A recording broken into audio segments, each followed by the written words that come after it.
All right, this is part 3 of creating a virtual classroom in Google Slides. So now you've made a great virtual classroom. What are you going to do with it? So now is when we're going to switch over to Canvas and we're going to talk about your different options with your new classroom. So the main thing to know is you can embed an interactive classroom inside a slide so that the students can interact with it. Or you can save images and display them in your classroom. So there's pros and cons to all of it. The one thing I'm going to show you is that if you're using this as a home screen or a main button or something that you're going to use all year, just to be aware of Google Slides and how the students will interact with it. So I'm going to show you 2 different versions of essentially the same classroom. One is using the Bitmoji Classroom as an image, and one is using the Bitmoji Classroom as an interactive website. So this is my home page, and so this is using the Bitmoji Classroom as an image. So I went to Google Slides, this image that I wanted as my classroom. I had added the books I wanted, I had updated it the way I wanted it to, and now I was ready to put it in Canvas. So instead of saving this presentation, I'm going to do what I did before to use it as just a background. I'm going to download this as a PNG or a JPEG, and that's what I'm going to put into into Canvas. So when I go to edit this classroom, what I did was I inserted an image and I chose my example classroom. And so nothing can be clicked on in this right now. It's just an image. I can link something to the image, which I chose to do with my morning message, is linked to this.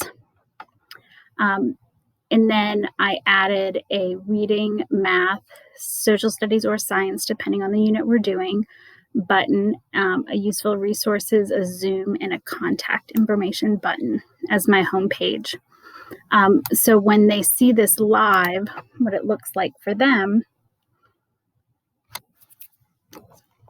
is my classroom, and they still can follow the directions, click on the reading, math, and social studies post-it, complete the assignments, check the Zoom schedule, which is over here.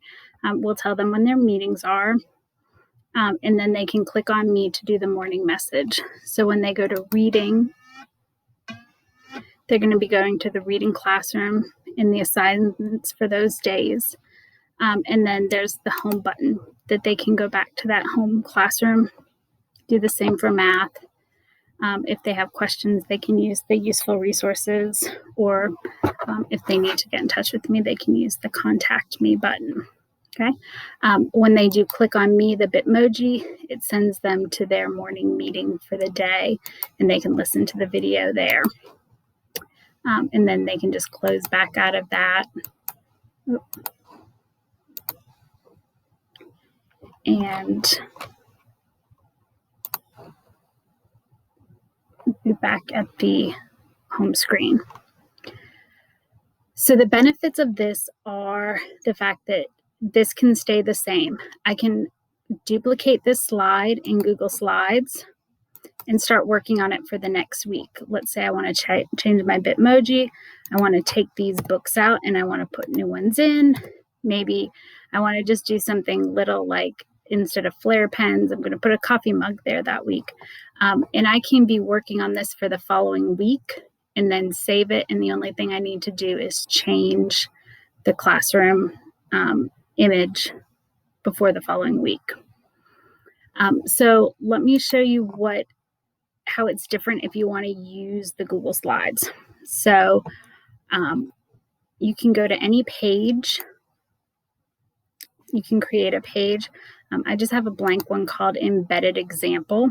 Okay, so all you're going to do is you're going to go to Edit, I always center, and I'm going to insert a media page. So what I'm going to do is, this is a classroom that's going to do essentially the same thing as that home classroom did, but I'm going to show you how it would look in a Google slide.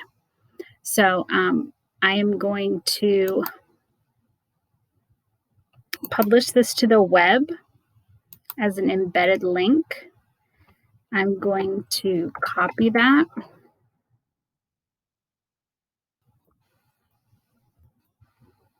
Okay. And now where it says insert media, I'm going to do embedded, and I'm going to paste that there. Okay. So now my Bitmoji classroom that I created is embedded into Canvas. So I'm going to hit save. And now this would be what their home screen looks like. Okay. So this is cool. There's no buttons down below it. It's all here. So here's my warning, I guess, with using Bitmoji Classroom as a slide as your main buttons or classroom. So I can be here and it says click on reading, math, and science, post it, complete the daily assignments. Okay. And then a lot of kids will probably just hit next. Well, that isn't what's next. And that sends me home, but they can't remember where that is. So no matter where they are, they can get into clicking here, and it doesn't necessarily send them to the next place. So when it said like click on the math one, this is going to send you to your math, or I click reading math homeroom for the week. I got to this point in it and decided this was too much. I wanted just a few buttons that they had to press. So I didn't even continue on with making a math and a reading homeroom for the week in the same slideshow, because my next concern is, now that you've published this, if you go in the same slideshow and make any changes in it, it is going to continue to change it in Canvas for you. So I can't be updating for next week in here, because this is now linked to Canvas, and any changes I make are going to show up in Canvas. So I would have to make a whole new slideshow, and I would have to make sure I'm working with the right one and change it every week and embed a new slideshow. Because any changes I make, because this is live and virtual, is going to show up in Canvas. So they, like, when they click on the calendar, it'd send them to an agenda kind of for that week. The Zoom button here would send them to the Zoom schedule for the week. So at first, when I started, this all sounded great. The more I got into it, the less user-friendly I thought it would be as a home base. So before we leave this, let me just show you one example of something that I would want to use the interactive with them for. So if on my home page, like when we went to reading, one of the things that I could have is this reading notebook. And so it's essentially a digital notebook for the students to have. This I felt was very easy to use, so that it could be updated as I go. I wouldn't want to get rid of things because it's a notebook. It would grow with them.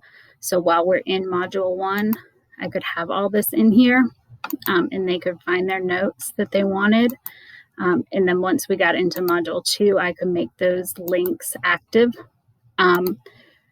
So this was just an example of something that I thought that would be a good use of the slide deck, and not just it as an image, where they're actually, because I like the fact that they could click here, they could listen to the story, Listen Buddy. It would send them to the YouTube page of that being read aloud to them.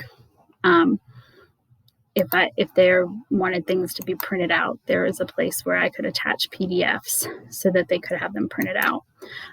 So, I think that the embedding a Google slide presentation is definitely something that can be used. I just don't know that I'm going to use it as a home page or a shell for them to use. I want that as kind of streamlined as possible. So that's just a little bit of my opinion and my opinion only, but you can embed or you can use it as an image.